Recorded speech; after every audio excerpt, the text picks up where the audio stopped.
One of the victims I beat to death with my bare hands. I kept saying I didn't do it, but I did it. I was guilty. So I wound up getting 20 years to life. My judge could have gave me the whole max, but he didn't. And the reason why he didn't, he says he sees room for improvement. I was like, room for improvement? Where do you get that from? I looked at my lawyer, I said, is he crazy? And he says, no, man, you know, you might change, you never know. I was like, I doubt it. My name is Thomas Stephen Michael Porr, Jr. I was incarcerated for 30 years.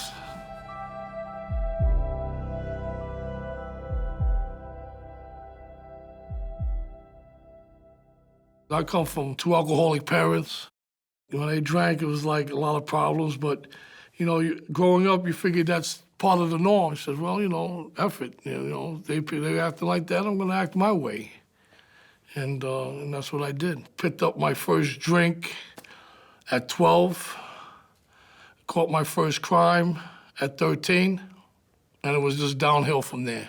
One night I came home and I hear screaming in the bedroom. My mother's boyfriend's got my brother tied to the bed and whacking him with a paddle. I stabbed him 17 times. He lived, he didn't die. I got put away until I was 18. I chose a street life and hung out with the wrong crowd because I liked the money, I liked the adrenaline of doing bad things and didn't care about the consequences whatsoever. I really had no emotions because I guess because all the drugs and alcohol that I was doing, it masked all that. So that's basically how I lived.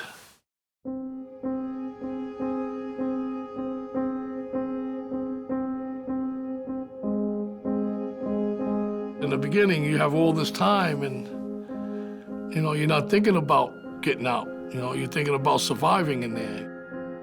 I lost all them 20s, all them 30s, all them 40s. And I thought I was gonna lose all the 50s too. I thought I was actually gonna die in there. I thought I was never gonna come home. I came to a point where I'm in segregation, I'm in solitary confinement, I'm facing 5 years in the box, and I'm holding my head and I said, I can't do this shit no more, and that's when I changed. I wanted my freedom. I wanted to go home. But I didn't know how to get there. So I talked to somebody that, spent all his life in prison, is never going home. And I told him, I said, listen, man, nothing for nothing. I want to try these programs, man. I think I have a little daylight, He said, you got my blessings. You got to worry about the rest of the crew. And some of them wasn't too thrilled about that. They wanted me to stay the same. They wanted their muscle, and I was their muscle. What, for a few bundles of dope, a couple of $100 in my account every week? No, it wasn't worth it. I want to go home. That's when I stopped drinking, I stopped drugging. I stopped smoking cigarettes at the time. I got back into the recovery program. I got back into self-help programs. I went to church. Don't know why. As soon as I opened up the door, I wanted to make sure the roof wasn't going to cave in on me. And that's where more things started changing with me. The compassion, the love, the understanding, being human again, trying to be human again.